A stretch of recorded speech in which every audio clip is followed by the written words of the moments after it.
Myron Demkiw, Bolo Program Director Max Langlois, which is Langlois, and also Sean Sportun. So Sean is Sean, Sportun, Sportun, and he is from Toronto Crime Stoppers. Also present and available for interviews after the news conference are representatives from the Toronto Police Service, Toronto Crime Stoppers, York Regional Police, Peel Regional Police, Waterloo Regional Police Service, Windsor Police Service, Ontario Provincial Police, Combined Forces Special Enforcement Unit from British Columbia, Vancouver Police Department, and Interpol Ottawa. Thank you.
One minute.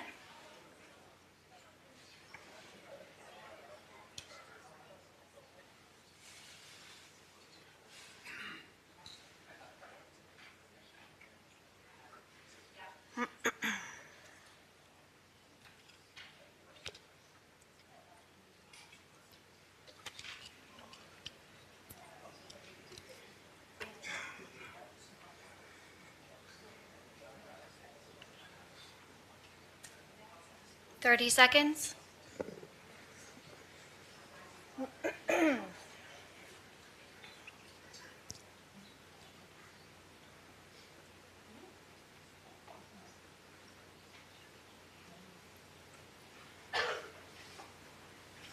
10 seconds.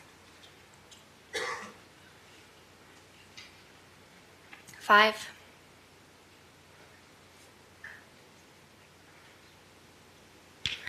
Good morning, everyone, and welcome to Toronto Police Headquarters for this Bolo Top 25 update. Bonjour et bienvenue au quartier général du service de police de Toronto pour cette mise à jour de Top 25 de Bolo. My name is Stephanie Sayre, and I will be the moderator for this media conference. We will start with a special presentation from our 3 speakers, who will then make their remarks. A question period will follow. Our speakers, as well as police partners who are in attendance, will then be available for one-on-one interviews.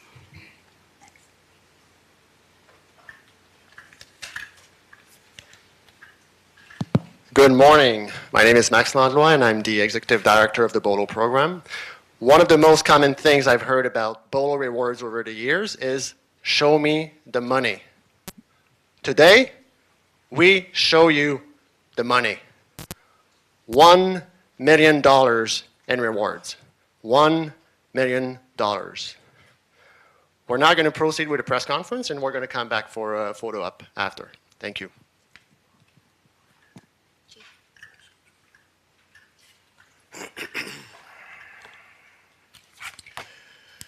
Good morning, everyone, and thank you for joining us. It should go without saying that as a police service, we are only as strong as our community partnerships. This includes partnerships with the people we serve and partnerships with organizations that share our global goal of community safety. The Bolo program is one of those organizations. And 6 years into our partnership, I can say with confidence that it has made communities safer. Not only here in Toronto, but right across the country. It has done this in 2 ways. First, by offering up a sizable reward. And second, by consistently finding ways to grab the attention of the public. After all, without the public's attention, these campaigns would be meaningless. Members of the media, we've invited you to police headquarters many times before to view stacks of cash that is usually displayed alongside illicit drugs and guns seized by our officers during investigations. That cash is illicit money.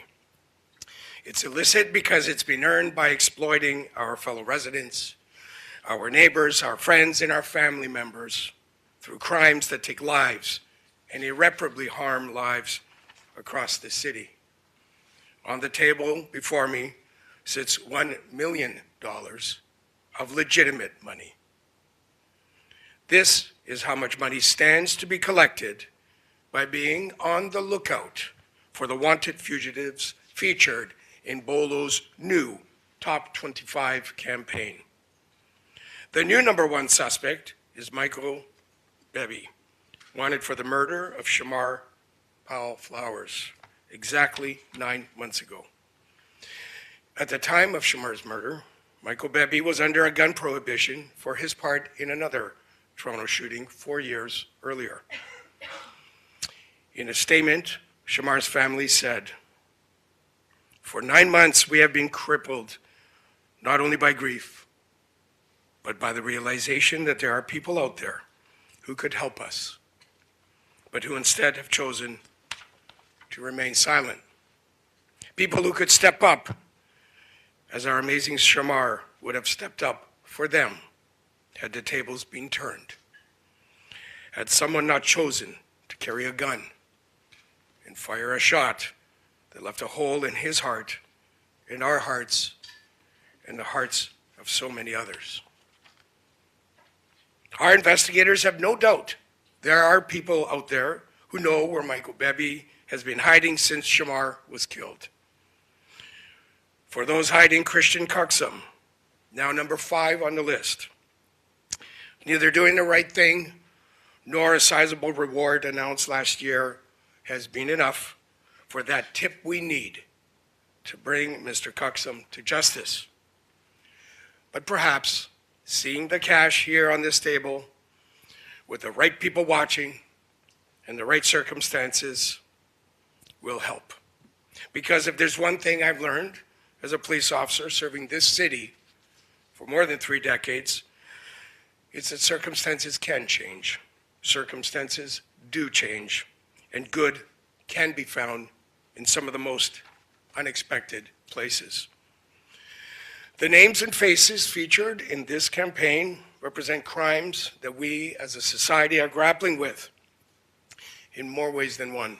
Firearm trafficking, the sale of illicit, often tainted drugs, intimate partner violence, murder. We work with communities in an effort to prevent these crimes. But when, despite our best efforts, tragedy strikes, we do what we can to support the victims and survivors left behind. And we work with our community partners, members of the media, members of the public, Crime Stoppers, and organizations like Bolo, to build and restore safety and the sense of safety that should be felt by all. This is what we are doing today. We are not looking for witnesses to testify in court, and thanks to the guarantee of anonymity provided by Crime Stoppers, we're not even looking for your name. We just need the tips that lead us to these suspects. If you see one of the individuals wanted in this campaign, if you even think you might know where they are, call Crime Stoppers, call us, call 911. To all the suspects featured in the top 25 list, today your world gets smaller. We won't give up. We will find you. And we've now got $1 million in reward money to back us up. Do the right thing for yourselves, for your family, for your community, and for the countless people hurt by these crimes. call a lawyer, call the police, make arrangements to turn yourself in. Because with Bolo, police are not the only ones on the lookout. Everybody is. Thank you.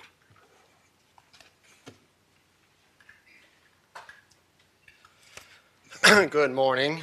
Bonjour à tous. Thank you, Chief.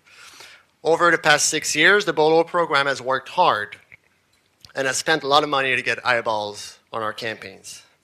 We've plastered the faces of fugitives on billboards across this country. We've offered unprecedented rewards. Last year, we even created life-sized cutouts of wanted suspects for members of the public to experience in one of Canada's most prominent landmarks, Yonge Dundas Square.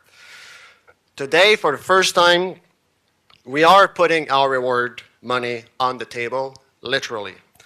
$1 million of clean cash. Aujourd'hui, pour la toute première fois, nous plaçons l'argent de nos récompenses sur la table, littéralement.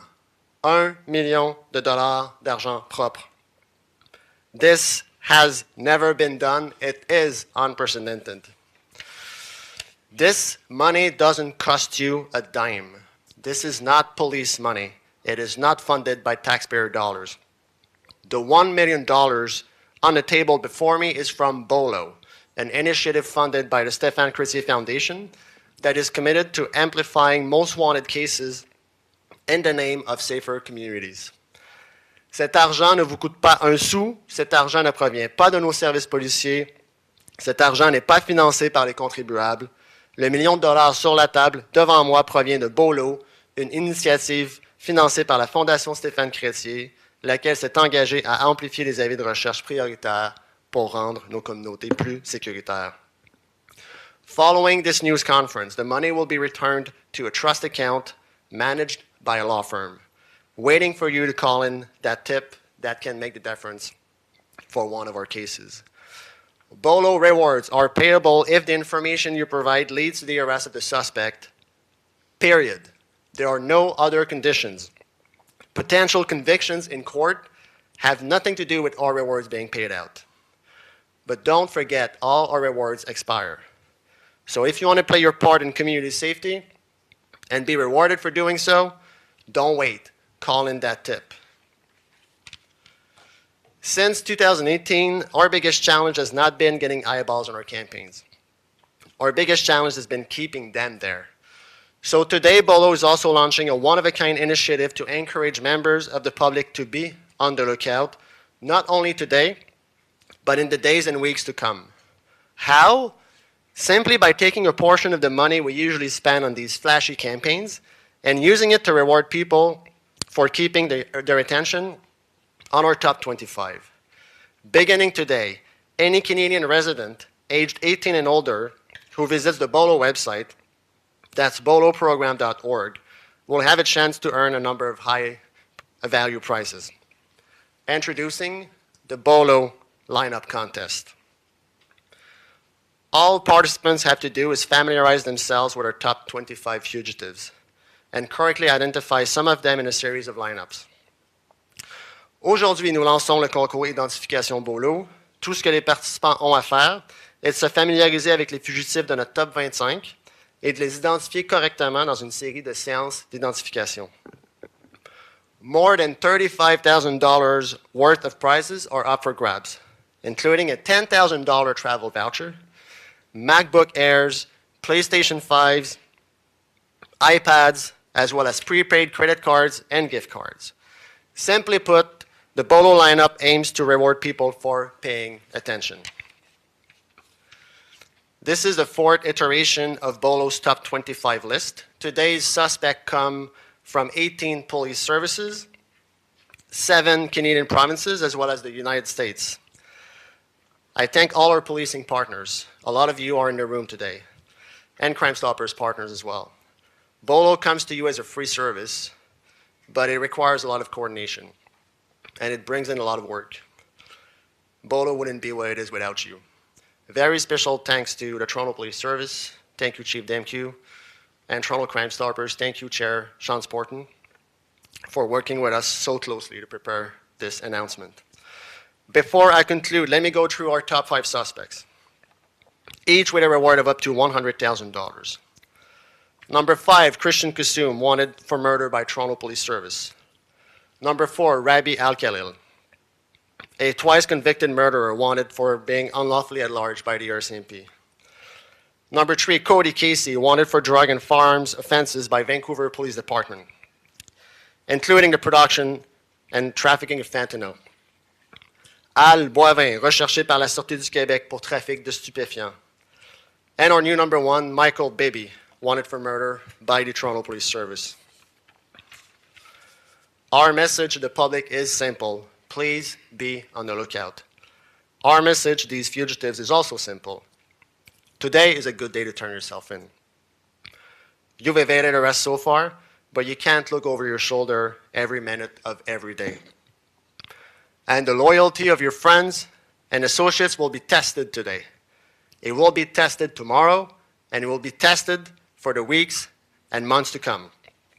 Do the right thing, call a lawyer, and make arrangements to turn yourself in. Thank you. Merci.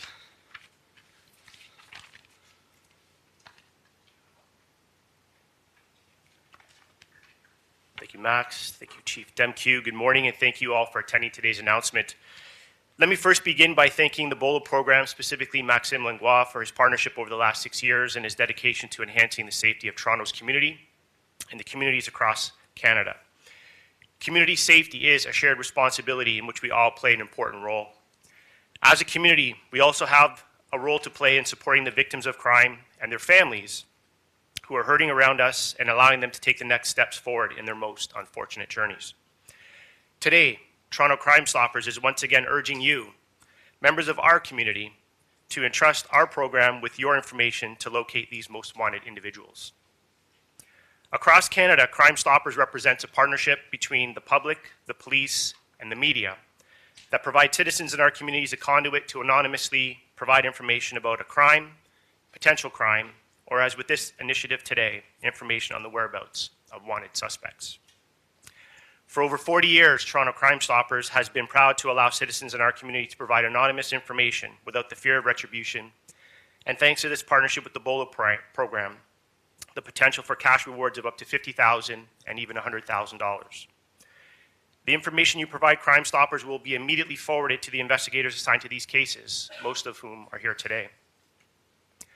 Toronto Crime Stoppers will always guarantee your anonymity, and you will never be required to testify in court. It is important to also understand that your anonymity does not end with your successful tip. You will remain anonymous even as you collect your cash reward. For greater clarity, you can submit your tip and collect your cash reward without ever speaking to a police officer, without ever giving a statement, without ever testifying in court, and without anyone ever knowing your identity. With Toronto Crime Stoppers, you remain anonymous. Criminals don't. The role of our program remains the same for this new Top 25 initiative. Every one of these 25 cases is ready to go to court. Investigators are not looking for evidence. They're not looking for witnesses. They just need to know where these fugitives are located. If you know where these individuals are and wish to remain anonymous, call Crime Stoppers at 1-800-222-8477 or leave a tip online at 222tips.com. Our anonymous phone line and web tips are supervised 24 hours a day, 7 days a week, 365 days a year, and in over 200 languages. It is our duty as community members to be there for others, to speak up for those who cannot or will not. So if you know where these individuals are, if you have any information that can assist the investigators involved in these cases, be empowered to come forward, speak up, break the code of silence, and by doing so, you'll be making your community a safer place. Let's choose the difficult right over the easy wrong to speak up. I will end with this reminder. Community safety truly is a shared responsibility. The Bolo program rewards you for playing your part, and Toronto Crime Stoppers allows you to do it anonymously. Our program remains committed in our efforts to mobilize the community to see it, say it, stop it for a safer Toronto. Remember, with Crime Stoppers, you remain anonymous. Criminals don't. Thank you.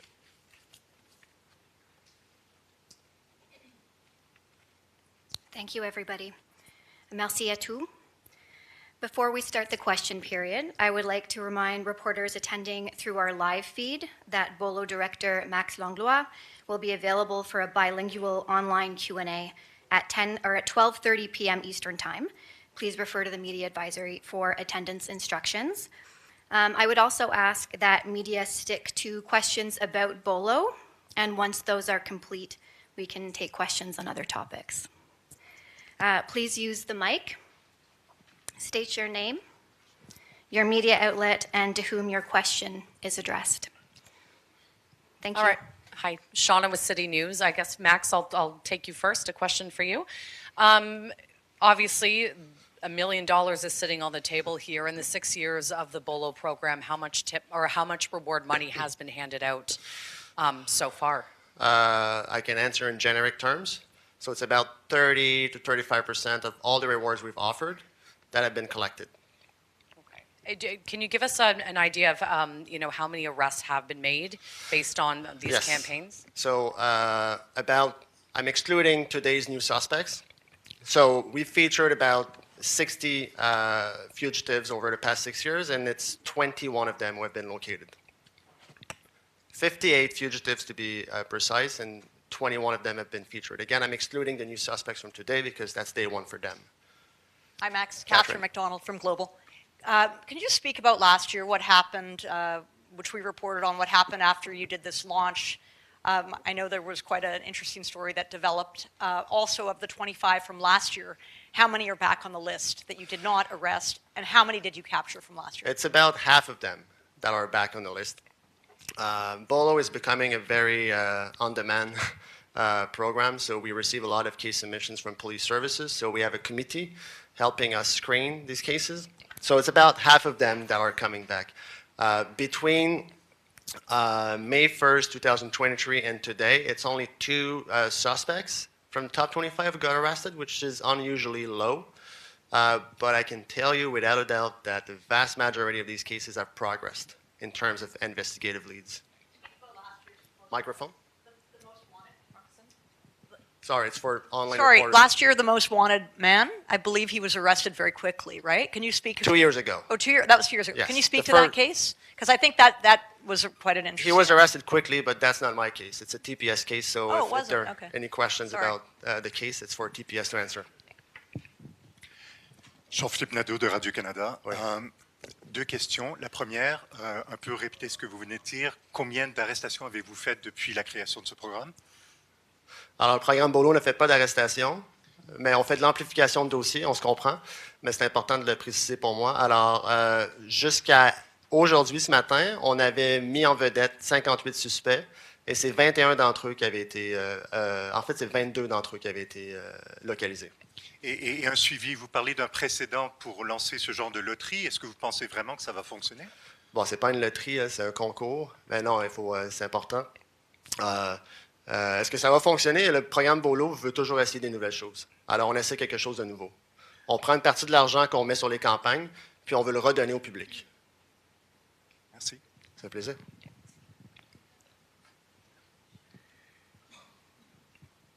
Beatrice Faisman from CP24. I don't know if this is for Sean or for Max, but obviously people who are watching who might have a tip but are still feeling concerned that they might be revealed. Can you talk about what that process looks like, what you want someone to know who's thinking about calling in a tip of one of these fugitives? Yeah, absolutely. Great question. I mean, we can't get into specifics because we have to protect the anonymity of the tipster. But just have, we've now passed 40 years with Toronto Crime Stoppers, and not once with all the tips that have come in has a tipster ever been compromised. When you do call or you write in, you will be given a tip number, which will eventually turn into your bank account number, if you will. The team within the office will guide the tipster on how they can collect. And that's pretty much all I can say, just because of the infrastructure that we have in place. We don't want to compromise the anonymity of the tipster. Any more Bolo questions? If no one else does. Okay. This is for the police chief regarding Michael Beebe.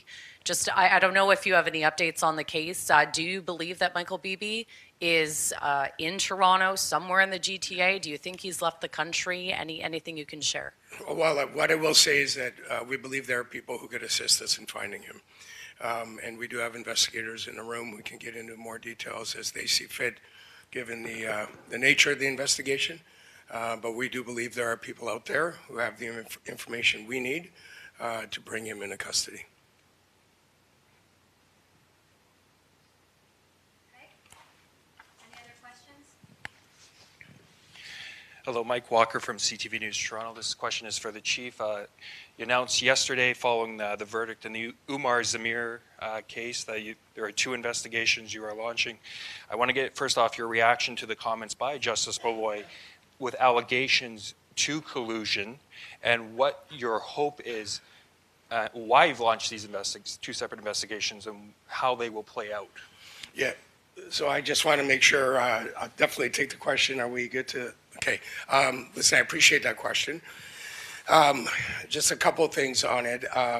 First of all, to be clear, what the justice, as I understand it, indicated was that the jury needed to consider various things in their deliberations, and one of them spoke about our officers, one of the considerations. And we have a process in place for this. We actually have a procedure that I put in place last year that when there are what we refer to as adverse comments by the judiciary, that we do conduct a review of the circumstances, take a good look at what happened, and respond to whatever we learn through that process. And that's precisely what I've asked the Ontario Provincial Police to do, to provide a level of independence that I believe this circumstance would benefit from.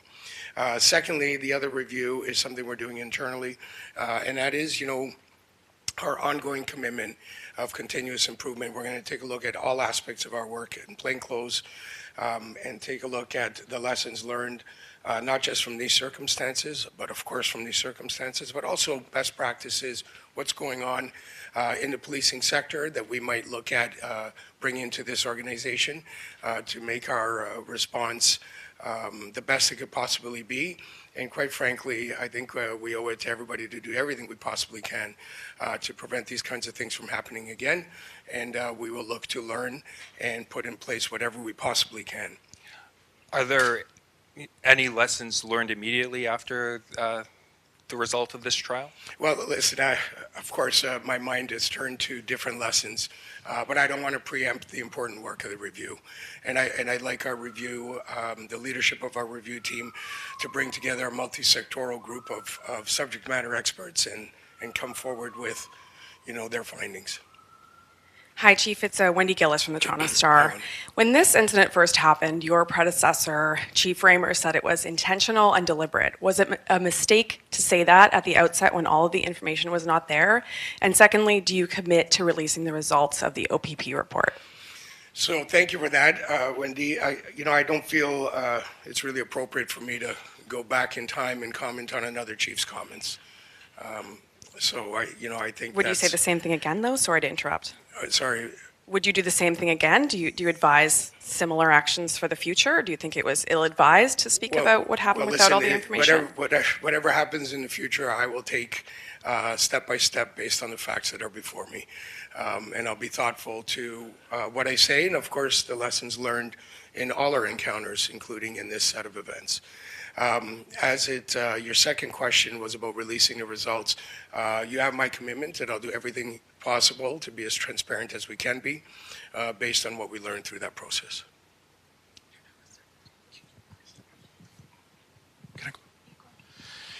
Hello, Chief. JP Nadeau from the French CBC.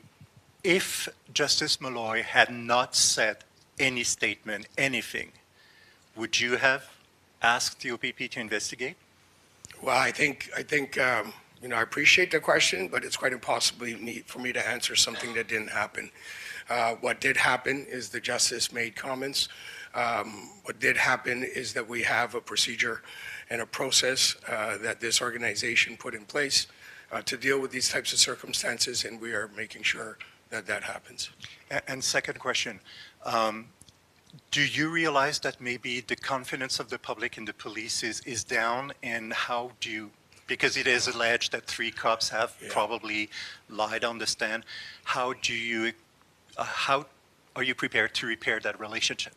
Well, listen, again, I appreciate that question. You cut to the heart of a fundamental principle in policing, and that is the trust and confidence of our communities we serve. And, you know, when I became chief, my very first priority was to improve trust in the Toronto Police Service. And we strive to do that each and every single day in all our encounters. In fact, when I meet with new recruits, when I meet with our supervisors, we stress the importance that every encounter that we have with the public matters, every single one. So we certainly recognize the concerns of the community, and we're going to do everything we can to rebuild trust in the best way we possibly can. And to that end, you know, when I asked for a review, I asked for it to be done by an external agency and be independent of us, really, truly in the hopes of, you know, providing some comfort that, you know, we're moving towards rebuilding trust by examining the circumstances and doing so in an independent way, and as mentioned, in transparent way, the best possible transparency that we can offer in these processes. Chief Erica Natividad, City News. You're talking about an independent review here. There are concerns that it's one police agency investigating another. How do you address that? Can it really be unbiased? Well, listen, we will have safeguards in place to ensure that the OPP is able to conduct a review without concern in that regard. I have full confidence that we have police investigators in many organizations that can proceed through these types of reviews without, you know, any kind of bias or concern. And we'll go where the facts lead us, and we'll take the findings and do what we need to do with that. And one other question with regards to the internal review. Is this an acknowledgement that mistakes were made on that night in July? I'm sorry, what was the last part? With regards to the internal review of plainclothes procedures, is that an acknowledgement that mistakes might have been made that night in July? No, I think it'd be premature to make any kind of statement like that. You know, we owe it, quite frankly, to the legacy of our friend and colleague to do everything we can to learn and to do everything we can to prevent anything like this, these kinds of horrible tragedies from ever happening again. And I think I owe it to the membership of the organization that works, quite frankly, tirelessly and with great courage each and every day in harm's way to give them the best tools, the best equipment, the best training, and the best support so they can succeed. And that's precisely what we're going to do through this review. Chief, Catherine McDonald from Global. On Sunday outside the courthouse, you talked about the process, and you said that that you were disappointed, that you were hoping for a different outcome. And then yesterday in your statement, you seem to be backtracking a bit. Do you want to clarify how you feel about the verdict that was delivered on Sunday? Have you changed your point of view? Because a lot of people felt that that was maybe the police not acknowledging that a verdict had been come to by a jury that had spent 5 weeks and 3 days deliberating. Yeah, no, I really appreciate the opportunity to address that. Thank you. It's not lost on me what the conversation has been, and I completely appreciate that. You know, on Sunday, I thought it was clear that I supported the justice system and the work of the jury. You know, as I look back, let me be emphatic about that, and I appreciated the opportunity yesterday to clarify how emphatic I am. In my career, I have always been a supporter of the justice process, including all elements of the system that leads us towards justice. And while we all seek closure in many different ways, and as elusive as closure can be sometimes in a court process, closure is something that we certainly look for. But as I said yesterday, as I was confident I said Sunday, closure does not come at the expense of justice. And let me be crystal clear. I support and accept the verdict of the jury. Thanks. Two more questions. If I could make just a follow-up, what about an inquest into the death of Officer Northrop? Do you think that would be a good idea for transparency reasons, for example? Well, listen, I'm not sure. I mean, that's a decision of another set of experts, and we'll await that process, and we'll continue our commitment to learning and doing what we need to do to move forward in an effort of always improving how we conduct ourselves in our operations. But really, truly, I have to wait and see what the decision is from the coroner. Chief Megan Fitzpatrick from CBC News. Just to follow up on Catherine's question there and just your now emphatic statement about accepting the verdict from the jury. On Sunday, you said you were hoping for a different outcome. The outcome was a not guilty verdict. Did you misspeak then? Or on Sunday, when you said that, did you mean you were hoping Mr. Zamir was found guilty? No, I think, again, in the context of the totality of the circumstances, what I was trying to convey is that I accept the jury's findings. And we are an organization that's grieving and trying to work through finding some path towards closure. I think I really appreciated the opportunity yesterday to clarify. And let me say it again, I do accept the jury's findings, always have. We are obviously, looking for an opportunity for closure. But to be clear, the jury's findings are what I accept, and I thought I was clear Sunday, but I want to make sure I'm clear on that now. Thank you. Mr. Zamir's defense lawyer accused your officers of lying on the stand and of committing collusion by writing their notes together in the same room, for example. Yeah. Did your officers lie on the stand, and was there any collusion? Well, again, it's completely inappropriate for me to comment on that at this stage. This is why there is an independent review, and we'll let the review do the work that is required. Okay, thank you, everyone. Thank you. That concludes the media.